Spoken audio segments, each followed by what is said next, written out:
राधे राधे मित्रों, जय गौ माता। हमारी गौ माता का जल स्रोतों के साथ भी बहुत गहरा संबंध है। गाय रहती हैं तो बरसात भी खूब रहती है और जल स्रोत भी जल से लबालब रहते हैं। लेकिन यहाँ गाय नहीं रहती, वहाँ जल स्रोत भी सूखते चले जाते हैं। तो गाय के गोबर का, गाय के मूत्र का एक और अद्भुत चमत्कार है। वो चमत्कार ये है कि गाय हमें जल से लबालब रखती है, जल स्रोतों को भरपूर मात्रा में बनाए रखती है। इस चमत्कार के बारे में, इस रहस्य के बारे में थोड़ा आगे बढ़ें, उससे पहले आपसे अनुरोध है, आपसे रिक्वेस्ट है कि यदि आपने मेरे चैनल को अभी तक सब्सक्राइब नहीं किया है तो सब्सक्राइब भी कर लें, मेरे बेल आइकन को प्रेस कर लें। और यदि आपके समविचारक मित्र आपके संपर्क में हैं तो इस वीडियो को उन तक पहुंचाने में मदद करें, ताकि वो मित्र भी गाय के महत्व को जान सकें। और पानी का जो क्राइसिस अब तेज़ी से आ रहा है, पानी के क्राइसिस को लेकर पूरी दुनिया में एक तरह से चिंता बनी हुई है, एक तरह से तनाव बना हुआ है। उस तनाव में कुछ राहत मिल सके, तो गाय के माध्यम से हम पानी के इस अभाव को भी दूर कर सकते हैं। तो गाय का हमारे पानी के साथ बहुत गहरा संबंध है, क्योंकि देखने में आया है कि जिस जगह गाय निवास करती हैं, गाय चरती हैं, गाय जुगाली करती हैं, गाय भ्रमण करती हैं, उन स्थानों पर जल की कोई कमी नहीं रहती। खास करके यदि हम भूमिगत जल की बात करें तो भूमिगत का जल का लेवल ज़्यादा गहरा नहीं जाता, लेकिन जिस जगह से गाय गायब हो जाती हैं वहाँ भूमिगत जल का लेवल बहुत नीचे चला जाता है। ये एक खास खोज है। आप इसका अनुभव इसलिए लगा सकते हैं कि हमारे पास सैकड़ों आंकड़े, सैकड़ों ऐसे दस्तावेज उपलब्ध हैं जिससे बात साबित होती है। क्योंकि जिस जगह गाय रहती है वहाँ भूमिगत जल का लेवल ज़्यादा गहरा नहीं जाता, क्योंकि जब तक हमारे देश में भरपूर मात्रा में गायें थी तब तक हमारे देश में भूमिगत जल का लेवल ज़्यादा गहरा नहीं गया। शायद आपको जानकारी हो, 1950-55 तक भारत में, वैसे ये बात तो 1970 के आसपास में देखी गई थी कि देश के अधिकांश हिस्सों में 5-7 फीट की गहराई करने पर, गड्ढा खोदने पर ही पानी का स्रोत मिल जाता था। उस समय तक जितने भी तालाब होते थे या फिर जितने भी कुएं होते थे, उन कुओं की ज़्यादा गहराई नहीं होती थी। अधिकांश कुएं 10-12 फीट से ज़्यादा गहरे नहीं होते थे। हाँ, कुछ गहरे थे, कुछ कुएं ऐसे होते थे जिनकी गहराई कई सौ फीट होती थी, और वो कुएं ऐसी जगह पर होते थे या तो पहाड़ी होती थी, पत्थर वाली भूमि होती थी, या यहाँ कुछ और प्रतिकूल स्थितियाँ रहती थी। तो ऐसे स्थान को छोड़कर पूरे देश में जो जल का लेवल था, भूमिगत जल का जो स्तर था, वो ज़्यादा गहरा नहीं था। कहीं भी 5-7 फुट आप गहराई करो और आपको पानी उपलब्ध हो जाता था, जल स्रोत मिल जाता था। 1980 के आसपास जब भारत में हैंडपम्पों की शुरुआत हुई, ट्यूबवेल लगने शुरू हुए, तो हैंडपम्प और ट्यूबवेलों की भी ज़्यादा गहराई नहीं होती थी। सामान्यतः 30-40-50 फीट पे पानी का स्रोत मिल जाता था, पानी उपलब्ध हो जाता था। लेकिन अब यही जल स्रोत 300-300 फीट नीचे जाने के बाद भी नहीं मिलता है। और कुओं की बात की जाए तो आज अधिकांश कुएं सूखे की स्थिति में हैं। 1900 ऐसे आंकड़े उपलब्ध हैं कि 1950-55 तक भारत में करीब 7.5 लाख कुएं होते थे।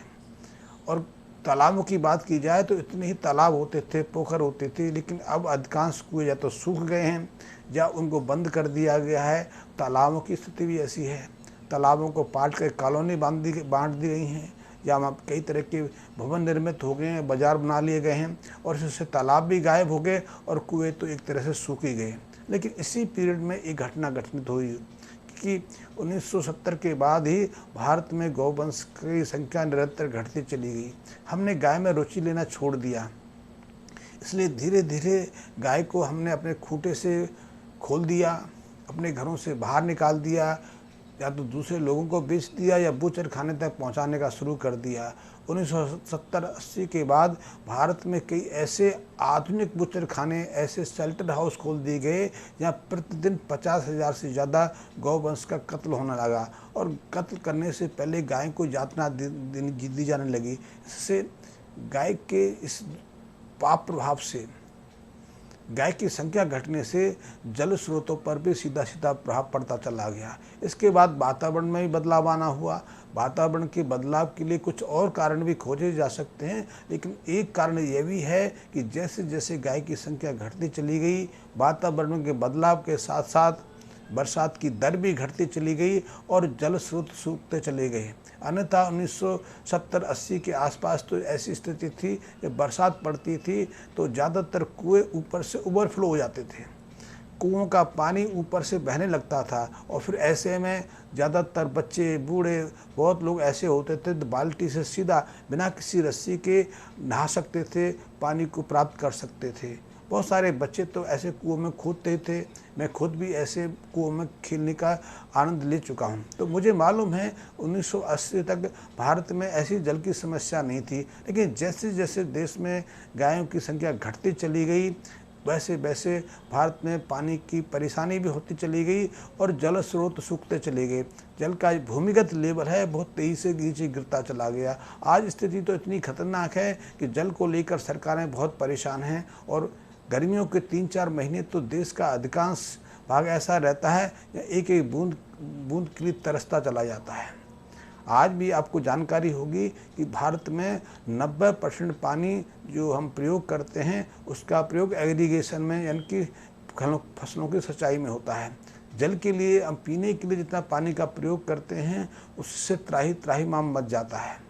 तो गाय का पानी की कमी के साथ में पानी की उपलब्धता के साथ सीधा सीधा संबंध है, क्योंकि ऐसा देखा गया है कि गाय यहाँ गौमूत्र त्यागती है, गोबर का त्याग करती है या बैठती उठती है, वहाँ की भूमि में ऐसी पोरसता रहती है या फिर गाय के मूत्र और गोबर में ऐसे एंजाइम रहते हैं, ऐसे सक्रिय रसायन रहते हैं, ऐसे बैक्टीरियास रहते हैं जो वहाँ की पूरी भूमि को पोरस बनाए रखते हैं, उसमें एक आर्द्रता रखते हैं। तो ऐसी पोरस भूमि पर जब बरसात का पानी पड़ता है तो वो अधिकतम गहराई तक चला जाता है और ऐसे में जो भूमिगत जल स्रोत हैं वो अपनी कमी को सहजता से पूरा कर लेते हैं। लेकिन यहाँ से गाय को हटा दिया जाता है, यहाँ गाय का गोबर या मूत्र का अभाव रहता है, वहाँ की मिट्टी धीरे धीरे हार्ड बनती चली जाती है, सख्त होती चली जाती है, वहाँ पानी ज़्यादा समय रुकता ही नहीं, वो मिट्टी एक तरह से रेगिस्तान बनती चली जाती है। इसलिए उसमें ना तो पानी प्रवेश कर पाता है, ना भूमिगत जल का लेवल ऊपर उठ पाता है। राजस्थान की बात करें तो राजस्थान में सर्वाधिक गायों को पालन किया जाता है, लेकिन आप कहोगे कि फिर वहाँ पानी में क्या, लेकिन यहाँ जिन जिन लोगों के पास गायों की संख्या है उन्हें पानी की कोई कमी नहीं आती, क्योंकि उनके आसपास कोई ना कोई जल का स्रोत मिल ही जाता है। हाँ, जिन जगह पर गाय भ्रमण नहीं करती है वहाँ पानी की समस्या राजस्थान में देखनी पड़ती है। लेकिन पूरे देश की बात की जाए तो पूरे देश में गाय का सीधा संबंध पानी के साथ में है, क्योंकि गोबर में और गौमूत्र में ऐसे रसायन हैं, आपने देखा होगा यहाँ गाय गोबर त्याग करती है वहाँ तत्क्षण कई तरह के गुबरैल आ जाते हैं। गुबरैल एक ऐसा कीड़ा है जो गाय के गोबर को खा के स्वस्थ रहता है, सक्रिय रहता है, अपनी सारी जीवन प्रक्रिया को चलाता है।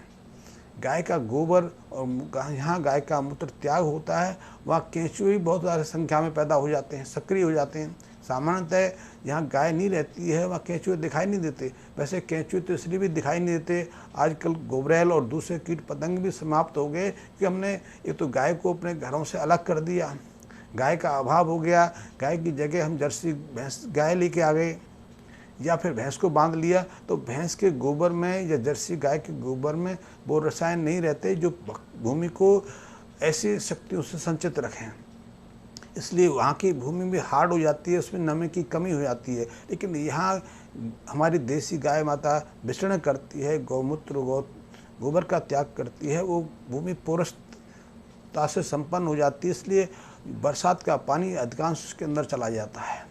इससे किसानों को भी फायदा मिलता है, लेकिन सबसे बड़ा फ़ायदा है कि पानी की सहज उपलब्धता हो जाती है।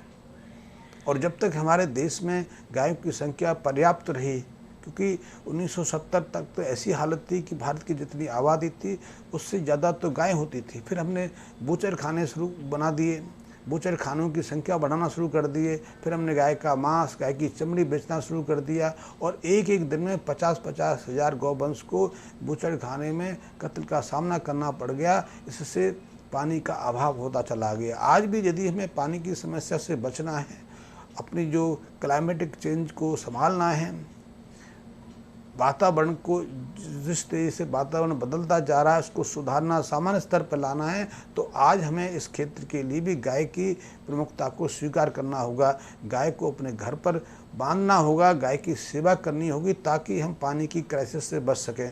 अन्यथा हमारे सामने ये समस्याएं बनी रहेंगी, क्योंकि गाय के गोबर में तो ऐसे बहुत सारे एंजाइम्स रहते हैं जिनकी खुशबू से ही कई तरह के जीव जंतु उसके आसपास भ्रमण करने लगते हैं।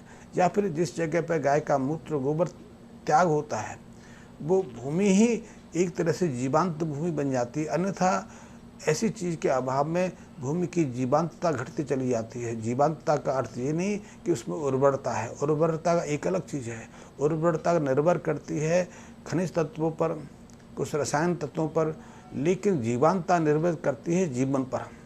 क्योंकि जिस भूमि में बहुत तरह के जीवन विचरण करते हैं, जीवाणु सहजता से विकसित होते हैं, वहाँ जो जीव जंतु का जो जीवन चक्र चलता रहता है, ऐसी भूमि को जीवांतता कही जाती है। और ऐसी भूमि बिना गाय के संभव नहीं है। इसलिए हमें गाय की जो उपयोगिता को, उसकी उपलब्धता को अपने हिसाब से सहज उपलब्ध कराना चाहिए। अन्यथा हमारे सामने पानी की अनुपलब्धता रहती रहेगी। तो जिन जिन क्षेत्रों में पानी की कमी आ रही है उन क्षेत्रों में यदि गाय को रख दिए जाए, गाय की गौशालाएँ खोद दी जाएँ या किसानों को गाय उपलब्ध करा दी जाए, तो निश्चित रूप से ये पानी की जो समस्या है गाय की उपलब्धता से दूर हो जाएगी। क्योंकि जिस स्थान पर गाय का मूत्र त्याग होता है, गोबर गिरता है, वहाँ निश्चित रूप से जल का जो भूमिगत जल का लेवल ऊपर आना शुरू हो जाता है। इसीलिए किसानों में एक परंपरा रही है कि जो गाय के रेवड़ चलते थे, उन रेवड़ों को किसान रिक्वेस्ट करके, प्रार्थना करके अपने खेतों में बैठाने का प्रयास करते थे। कई दिन तक वो रेवड़ उनके खेतों में बैठते थे ताकि उनकी भूमि की उर्वरता तो बढ़े, उनकी भूमि में जीवांतता तो आई, साथ ही उनकी भूमि का जो भूमिगत जल का लेवल है ऊपर आ सके, ताकि वो हर फसल को समय से ले सकें। तो आप गाय के माध्यम से अपनी पानी की कमी को, पानी की समस्या का निराकरण खोज सकते हैं।